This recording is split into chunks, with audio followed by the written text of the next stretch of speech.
მოგესალმებით. გემრიელი ვიკენდი დაიწყო და ჩვენ ვაგრძელებთ ჩვენ საშემოდგომო სეზონს და რადგან შემოდგომაა, ჩვენ გვინდა სეზონური პროდუქტი გამოვიყენოთ დღეს და დღევანდელი თემა იქნება გოგრა. დღეს გავაკეთებთ ასე ვთქვათ, გოგრის ჩახოხბილს, ვარიაციას ჩახოხბილზე, ქათამი, გოგრათი და სოკოთი, რაც ძალიან ესეთი გემრიელია და განსხვავებულია და ყოველთვის მოგინდება ვთქვათ ჩახოხბილი შემოდგომაზე, გაიხსენეთ ეს რეცეპტი და გააკეთეთ და თქვენ ძალიან კმაყოფილი დარჩებით და ძალიან მარტივია, რაც თავარია. ჩვენ დღეს გამოვიყენებთ აი ამ გოგრას, იმიტომ რომ ეს ძალიან ტკბილია, არომატულია, თან თხელი კანი აქვს და ძალიან მალე იხარშება ზოგადად. და კარგი არის აი ესეთი გამოსაცხობად, კანიანად გამოსაცხობათაც ძალიან კარგია, იმიტომ რომ კანი იმდენად თხელია, რომ კანიანად შეიძლება რომ მიირთვათ, მაგრამ ჩვენ გავფრთხნით მაინც და აი ესეთი მივიღეთ და დავჭრით კუბიკებად და ყველაფერს ერთად გამოვაცხობთ ღუმელში და აი ესეთი მშვენიერი ნიყვი გვაქვს, ეხლა ნიყვის სეზონია, სულ ბოლო დღეებია ნიყვის და ბოლოს დავამთავრებთ აი ამ კერძს, აი ამ მშვენიერი ნიყვი და ესეთი ლამაზი ფერები, შემოდგომის ფერებიანი კერძი გვექნება. აქ გვაქვს ქათამი. პირველ რიგში დავიწყოთ ქათმის შეწვით. კარგად გავახუროთ ტაფა, ცოტაოდენი ზეთი და აი ამ ჩვენ ქათამს ცოტა მარილი მოვაყაროთ. ფქვილი, რომ შემდგომ ამ соуს ეს ფქვილი მიცემს ზუსტად იმ სიმძიმეს და წიწაკა. აი ესე და კარგად გადაურიოთ. აი ეს. კარგად გახურებულ ტაფაზე დაუბრაწოთ. გადმოვდოთ. და ესე კუბიკებად დავჭრათ გოგრას. ანუ აქ გამოვა, რომ ერთი მთლიანი კერძი გამოვა, გოგრა იქნება გარნირი, გოგრა და სოკო და რა თქმა უნდა, ქათამი ძირითადი, მაგრამ ეს ყველაფერი ერთად გამოცხება, რომ ეს ერთმანეთში გემოები კარგად გადავიდეს, ასე ვთქვათ. აი ესე კუბიკებად.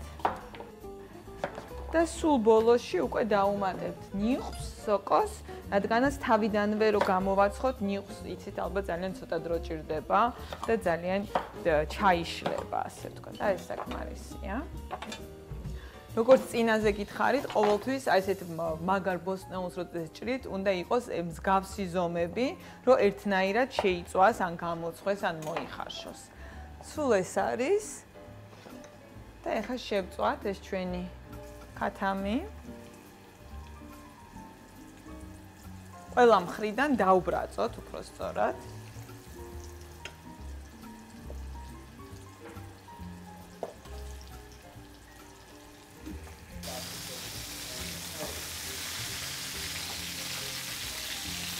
აი ჩვენი ქათამი დაიბრაწა ოდნავ ყველა მხრიდან და ახლა შეგვიძლია გადმოვიტანოთ გამოსაცხობ აფაზე. ასე.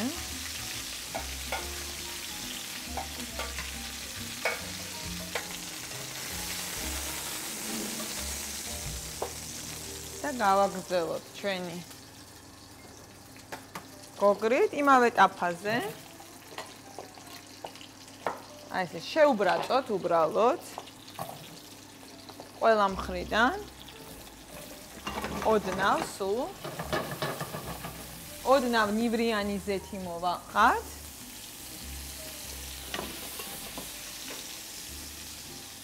და ასევე მოვამზადოთ ჩვენი ხახვი. სულ ცოტა.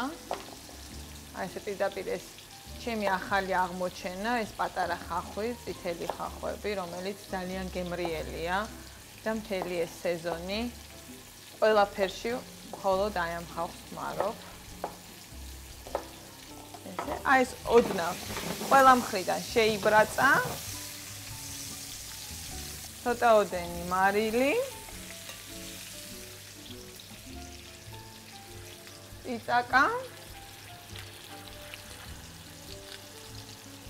და ესეც გადმოვიტანოთ უკვე აი ამ ჩვენ ტაფაზე.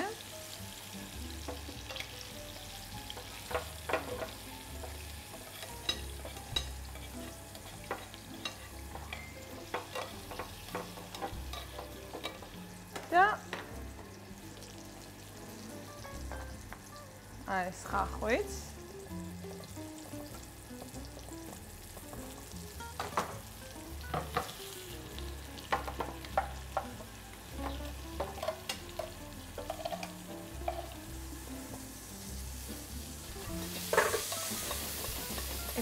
ხახვით ოდნავ მოუბრაწოთ, ნახევარს დავიტოვებთ უკვე соусისთვის და ეს ყველაფერი აი ესე უკვე ნახეთ როგორ მშვენივრად გამოიყურება, მაგრამ ეს ჯერ დასაწყისია მხოლოდ და აი ეს ხახვით მოვაყაროთ ესე ცოტა ოდენი თეთრი ღვინო სულ ოდნავ რომ соуსში კიდე მეტს დაუმატებთ და როზმარინი და გამოვაცხოთ 200 გრადუსზე, სადღაც მაქსიმუმ 20-25 წუთის განმავლობაში. მაქსიმუმ ისის დამოკიდებულია თქვენ ღუმელზე.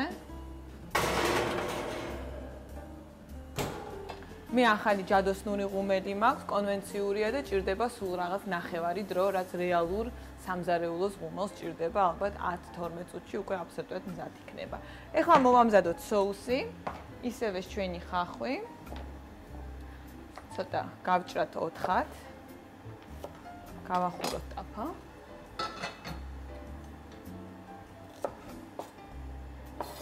ეხლა მოვამზადოთ соуსი უცბად, ცოტა ზეთი და ასევე ცოტა ზეთი სოკოსთვის, რომ სოკოს შევწვათ.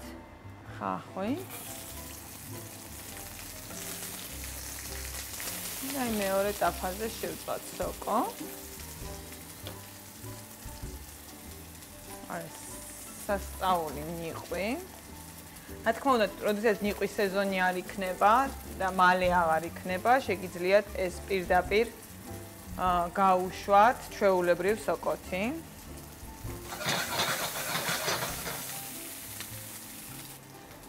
კარგად დაიბრაცა.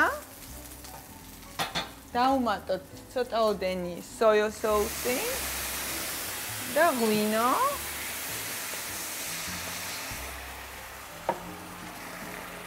და ესე ცოტა წამოვადუღოთ. ალკოჰოლი აორთქდეს და ამასობაში მეორე ტაფაზე შევწვათ ჩვენი ნიყვი.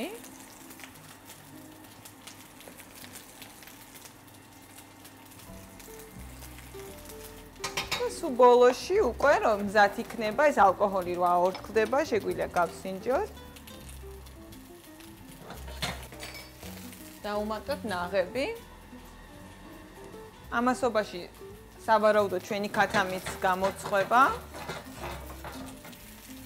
და ეს არის ჩვენი соуსი. ძალიან გემრიელია. რა თქმა უნდა, ცოტა ოდენი ფერადი წიწაკა.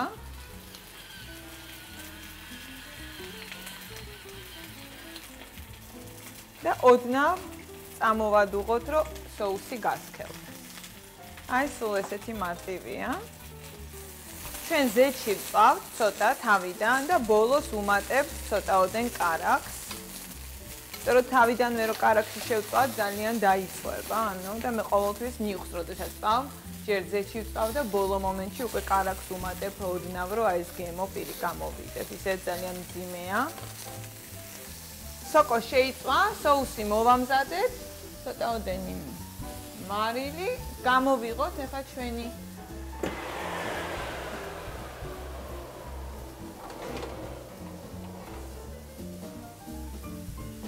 აი ნახეთ რა კარგად გამოიყურება. დავამატოთ სოკო. ნახეთ რა ლამაზია, მართლა ეს შემოდგომის საოცარი ფერებია.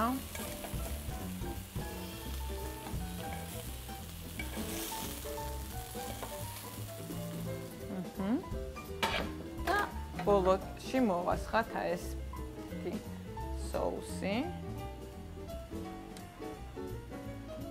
და შეგვიძლია სულ რაღაც 1 წუთით, 2 წუთით მაქსიმუმ შევდოთ ღუმელში, რომ ეს ყველაფერი ერთმანეთში ეს გემოები კარგად აიდიოს, გაუჭდეს და სულ ეს არის აი ესეთი წარმოუდგენელი, გემრიელი და მართლაც საშემოდგომო კერძი გავაკეთეთ. სულ რაღაც 1 წუთი.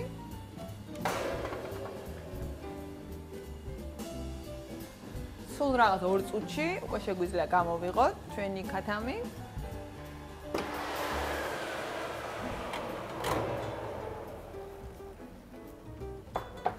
და ის ზუსტად ამას ვიძახდი. აი ხედავთ უკვე ეს თავისი ამ ქათმის წვენი, ეს ჩვენი გაკეთებული соуსი ერთმანეთში აირია და აი საოცარი არომატი მივეცით და რა თქმა უნდა შეგიძლიათ გააფორმოთ მწვანე ხახვით ან აი სულ ცოტაოდენი პიტნათი, აი ესე პირდაპირ. ეს პიტნა, სოკო და გოგრა ძალიან უხდება ერთმანეთს და რაღაცით განსხვავებულ პიკანტურ გემოს მიცემს აი სულ ბოლოში და აი და ისე ძალიან ლამაზია, სიმწვანე ყოველთვის უხდება. და ცოტაოდენი დაღერღილი წიწაკა აი ამ პიკანტური გემოსთვის. ესეც რა თქმა უნდა სურვილის მიხედვით, იმიტომ რომ ვიღაცას შეიძლება არ უყვარს ეს, მაგრამ აი სულ ცოტაოდენი მე ვფიქრობ, რომ ძალიან მოუხდება. სულ ეს იყო დღეს, აი ესეთი კერძი მოვამზადებთ. ჩვენ ხვალ გავაგრძელებთ გოგრის თემას და გამოვაცხობთ უკვე გოგრას ფეტასთან ერთად და ესეც ასევე ძალიან კარგი საშემოდგომო კერძი იქნება. ნახვამდის, ხვალამდე და მე გემრიელ დღეს გისურვებთ.